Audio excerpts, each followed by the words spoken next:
Hello everyone, it's Leo and it's time to talk about episode 20 from Healing Good, the big episode, very important episode for the plot and for Asumi's or Cure Earth's identity. So I think this episode was nice. The only downside, the biggest downside, because I'm going to talk about things I didn't really enjoy, but ultimately I liked it. The biggest downside of this episode was that it was very ugly for the most part, and the scenes, most of them look really bad, and I feel very sad when it happens in PreCure in important episodes like this one. I feel like, oh my god, it could, like, last episode looked so beautiful. And this one, ugh. I mean, we had the transformation and attack scene from Cure Earth, and that looked awesome.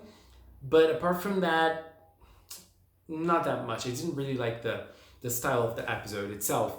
But talking about the episode, right at the first scene, we get a great scene with the girls and Asumi and the new spirit, and she just saying that she's not a human and she was just born. And like the girls were shocked. I just loved that so much. That was such a great scene. And after that, the girls getting together in Nodoka's house, getting to know that little, not little, that tall woman that appeared. Who is she? And she starts explaining that she was just born, Earth just created her. And it was very nice Hinata saying like, oh, so Earth can just pop a person like that, can just pop a human like that. That's awesome. And she was like, I am not a human, I am a fairy. And that's interesting. In Japanese she says she's a seirei, and Crunchy translated that as a fairy. I think that that can be translated as other things as well, as a spirit too. So the official translation decided to go with fairy. So let's go with that. You know, she says she's a fairy, and then she gets Latte and she says, my mission here is to take Latte to safety, is to protect her. So to protect her, I am going to take her to the healing garden. And she just picks Latte and then she just goes. And when she jumped and then she fell, and then she was like, oh, she just fell down from the height, and she was like, she was completely normal. And she was like, okay, I can't fly without the wind element. Oh my god, that scene was so good, and the girls were shocked. And, you know, she just simply got Latte and took her, and she started walking, and the girls were like, is she okay? And then they were like, no, we can't worry about that, we need to go after her. That was so cool. And then the biggest conflict, I think, the biggest conflict of the episode was born with this, which was she wanted to take Lottie to safety, and for her, in her mind, the healing garden is the safest place. But you got a flashback to the first episode when Teachinu actually gave Lottie the role of the queen. Teachinu sent Lottie to Earth because of that. So Lottie is now on Earth because she needs to take the role of the queen. The role of the queen is now hers. It's not Teachinu's anymore. Teachinu doesn't have the power to do that anymore. And so Latte is the one that's going to take the role. Asumi wanted to protect her. That is basically why she was born. That's basically why Earth created her. And she wanted to do anything to protect her. She wasn't really thinking about anything else. And then we had a great scene between Asumi and the healing animals because they were desperate. They did not want her to take Latte to the healing garden. And I really liked that scene because it really showed the passion of the healing animals, you know, for their mission to protect Latte. And they wanted, like, they're doing their best, they're trying their hardest. And that was very, very nice. I really liked that scene. And the conflict was created because Asumi was not understanding, but she didn't have any ill intention by doing that. She was just not understanding. And Nodoka was the one to actually see that she was not meaning it in a bad way.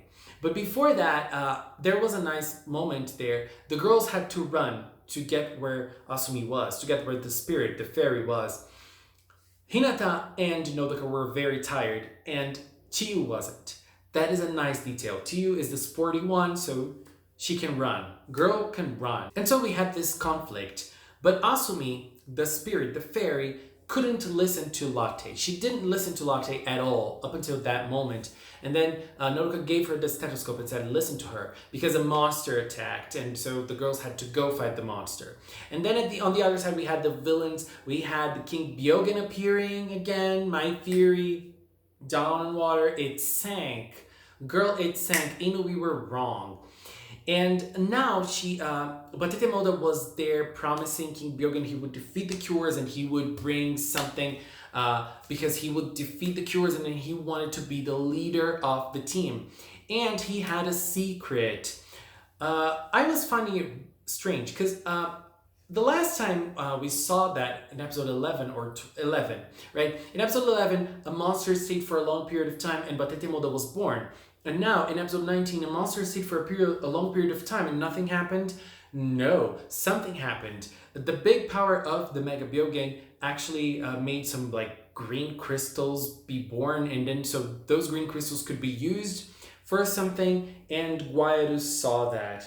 Big Guairu just holding him like that. I was like, Guairu, can you hold me like that too? Sorry. But Batete Moda obviously did not give him all of his crystals. Batete Moda is smart. And then we go to the fight.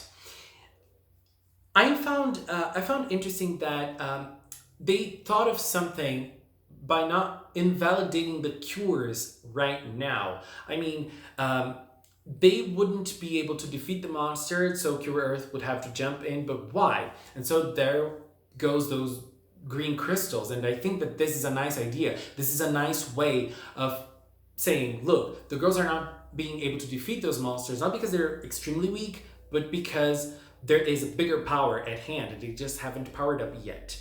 But before the power up, we had a great scene in that fight, and I loved it so much. With the girls, like Fontaine started, and then Grace came, and then Sparkle came, and then the girls jumped in Sparkle's heels, in Sparkle's little platforms to get there, and I was like, oh my god, I love seeing this kind of thing. That was so nice. But obviously, the monster powered up and they were no match. And at the same time, we had Asumi talking to Latte. And let me just say something here. I was glad that Latte didn't speak much. Her voice is annoying. Oh god, I'm glad she doesn't speak much. Leave Latte just speaking a little bit. And just leave her like, that's better. Girl, her voice. But the talk itself, it also, like, I was expecting it to be more of a bonding and emotional moment.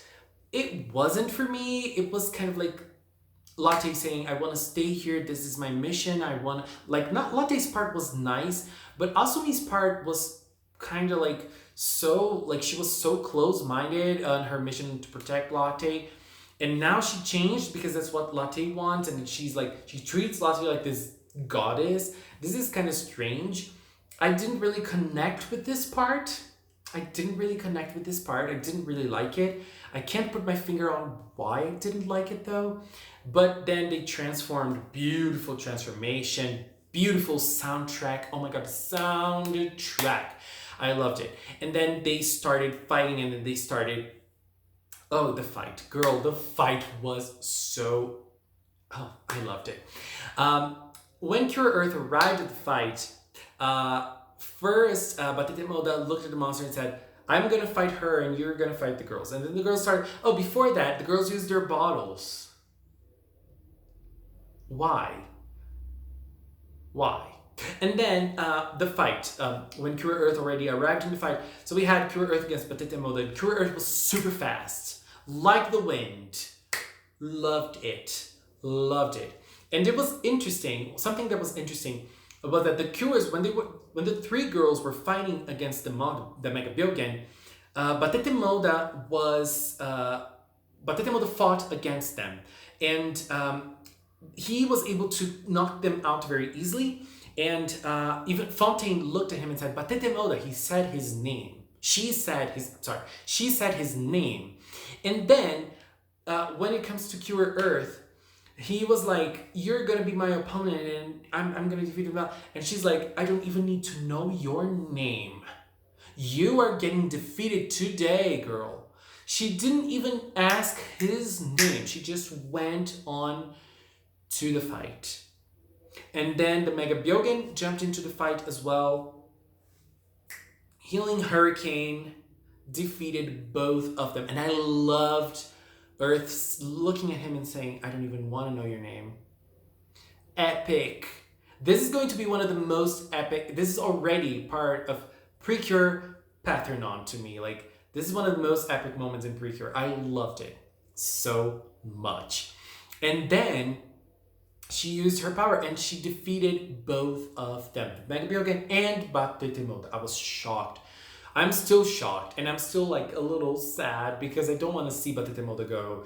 Now the other villains might shine a little more, especially Gaido. And when Gaido appeared with his arms like that, I was like, oh god, I like this.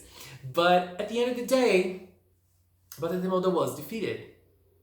But something tells me he is gonna come back somehow because he appeared a lot in this episode and talking directly to King Byogen, and I feel like that was not for nothing. I feel like King Byogen is gonna try to bring him back somehow, and he's gonna try to bring him, and he's gonna try to, I don't know, but he is going to try to do something.